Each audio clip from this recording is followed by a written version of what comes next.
నమస్తే, welcome to పూరా local. నేను మీ యోగి బొల్లోజు. తెలంగాణలో ఉన్న రైతులోకం ఎప్పుడెప్పుడా అని ఎదురు చూస్తున్న రైతు భరోసా మీద తీపి కబురు రానే వచ్చేసింది. కేబినెట్ సమావేశంలో సీఎం తీసుకున్న నిర్ణయాల్ని ఒక ప్రెస్ మీట్ ద్వారా వెల్లడించారు. దానికి సంబంధించిన వార్త ఏంటో చూద్దాం. రాళ్ళు రప్పలకు బంద్, వ్యవసాయానికే భరోసా. అంటే రాళ్ళు రప్పలు, రియల్ ఎస్టేట్ వెంచర్లు, గుట్టలు, అంతకుముందు హైవేలకు కూడా ఆనాటి బీఆర్ఎస్ ప్రభుత్వం రైతు బంధు కింద డబ్బులు వృధా చేసింది. కాబట్టి మా ప్రభుత్వం అలాంటి చర్యలు చేయదు, కేవలం వ్యవసాయానికి సాగుకి పనికొచ్చే భూమికి మాత్రమే మేము రైతు భరోసా ఇస్తామని కూడా సీఎం చెప్తున్నారు. ఏటా ఎకరాకు 12,000, అంటే ఒక ఎకరానికి 12,000 ఇస్తాం ప్రతి సంవత్సరం. సీజన్కి 6,000 చొప్పున సంవత్సరానికి 2 సార్లు 12,000 ఇస్తామని చెప్తున్నారు.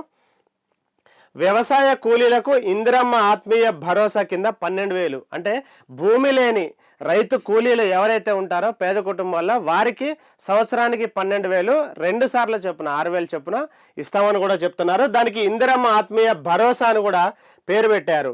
రేషన్ కార్డులు లేని వాళ్ళకు కొత్త కార్డులు, అంటే చాన్నాళ్ళుగా కూడా తెలంగాణ రాష్ట్రంలో రేషన్ కార్డులు కొత్తవి ఇవ్వలేదు, పాతవి కూడా కరెక్షన్ చేయలేదు. కాబట్టి అది చాన్నాళ్ళ నుంచి పెండింగ్లో ఉంది. కాబట్టి వాళ్ళకు కూడా రేషన్ కార్డులు ఇస్తాము, కొత్తగా ఇస్తాము, పాత వాళ్ళకి కరెక్షన్ కూడా చేస్తాము. లక్షల్లో పెండింగ్లో ఉన్నాయి కాబట్టి వాటిని సాల్వ్ చేస్తామని చెప్తున్నారు. ఈ నెల 26 నుంచి కూడా ఈ 3 స్కీమ్స్ షురూ చేస్తా అన్నారు.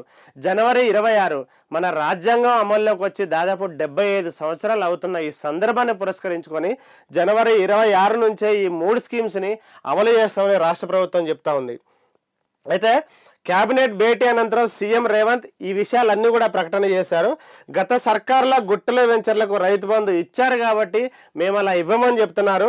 ఆ అక్రమాల జోలికి వెళ్తే కేసీఆర్ ఫ్యామిలీ 1000 ఏళ్ల జైలు శిక్ష పడుతుంది, అది ఖాయమని కూడా చెప్తా ఉన్నారు. నిజమైన రైతులకు మేలు జరగాలన్నదే తమ ప్రభుత్వ విధానం అని కూడా స్పష్టం చేశారు. మున్సిపాలిటీగా ములుగు గ్రామ పంచాయతీ, దాంతోపాటు కొత్తగూడను కూడా కార్పొరేషన్గా ప్రకటించాము ఈ కేబినెట్ సమావేశంలో చెప్తున్నారు.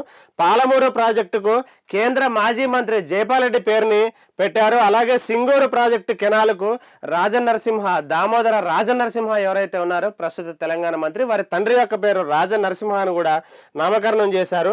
ఈ పంచాయతీరాజ్ గ్రామీణాభివృద్ధి శాఖలో దాదాపు 588 కారుణ్య నియామకాలు కూడా చేపడతామన్నారు.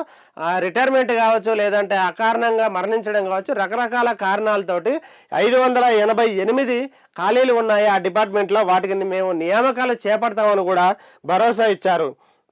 నార్లాపూర్ పనుల రివైజ్డ్ ఎస్టిమేట్స్ కూడా ఆమోదం తెలిపింది. గతంలో ఎస్టిమేట్స్కి ఉన్న బడ్జెట్ కంటే ఇప్పుడు ఇంకొంచెం మంచి వాటిని ఇస్తున్నట్టుగా ప్రకటించారు. పోతిరెడ్డిపల్లి వద్ద రబ్బర్ డ్యామ్ను కూడా నిర్మిస్తామని చెప్తున్నారు. అయితే రాష్ట్రంలో కేవలం వ్యవసాయ యోగ్యమైన భూములకు మాత్రమే ఇందాక మనం చెప్పుకున్నట్టుగా 12,000 చొప్పున రైతు భరోసా ఇస్తామని సీఎం రేవంత్ రెడ్డి ప్రకటించారు. ఆ తర్వాత దాదాపు 3.5 గంటల పాటు ఈ సమావేశం సాగింది. దాంట్లో దాదాపు 22 అంశాలపై సమగ్రంగా సుదీర్ఘంగా చర్చించాము. దాంట్లో ఈ పంచాయతీరాజ్ గ్రామీణాభివృద్ధి శాఖలో 588 కారుణ్య నియామకాలు అన్నట్టు ములుగు గ్రామ పంచాయతీని మున్సిపాలిటీగా మారుస్తున్నామని, కొత్తగూడని కార్పొరేషన్గా మారుస్తున్నామని, రైతు భరోసా కింద 12,000 ఇస్తున్నామని ఇందాక చెప్పుకున్నట్టుగా ఈ విషయాలన్నీ కూడా అక్కడ సుదీర్ఘ చర్చకి ఇచ్చారు. ఆ తర్వాత రాళ్ళు రప్పలకి ఇచ్చేది లేదని కూడా స్పష్టం చేశారు. ఈ ప్రాజెక్టులకు కూడా జైపాల్ రెడ్డి పేరు, రాజనరసింహ పేరు పెట్టామని చెప్తున్నారు. వ్యవసాయ కూలీలకు ఇందిరమ్మ ఆత్మీయ భరోసా పేరుతో కూడా సంవత్సరానికి 12,000 ఇస్తామని చెప్తున్నారు.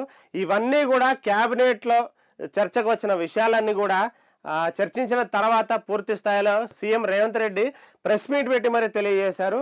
ఇవన్నీ విషయాలను బట్టి చూస్తే ఈ నెల 26వ తారీఖు, అంటే రిపబ్లిక్ డే నుంచి కూడా ఈ 3 స్కీమ్స్ అందుబాటులోకి వస్తాయి, అమల్లోకి వస్తాయని కూడా చెప్తున్నారు. వీటికి సంబంధించి అధికారులు కూడా ఆ పనులు ప్రారంభించారు. ఒక 2-3 రోజుల్లోనే, అంటే ఇంకొక 2-3 రోజుల్లోనే ఈ స్కీమ్స్కి సంబంధించిన అప్లికేషన్స్ తీసుకోవటం, స్క్రూటినీ చేయటం, ఎవరు లబ్ధిదారులు అనేది కూడా విఆర్ఓల ద్వారా కూడా రెవెన్యూకి సంబంధించి ఇంకా రకరకాల ఏ డిపార్ట్మెంట్ ఉన్నారో వాళ్ళందరితో కూడా సర్వే చేసి ఒక సమగ్ర నివేదిక తయారు చేసి ప్రభుత్వానికి ఇస్తే ఈ నెల 26 నుంచి కూడా అమల్లోకి తెస్తామని చెప్తున్నారు. ఇవి ఇప్పటివరకు ఉన్న అప్డేట్స్. మిగతా అప్డేట్స్ కోసం చూస్తూనే ఉండండి పూరా లోకల్.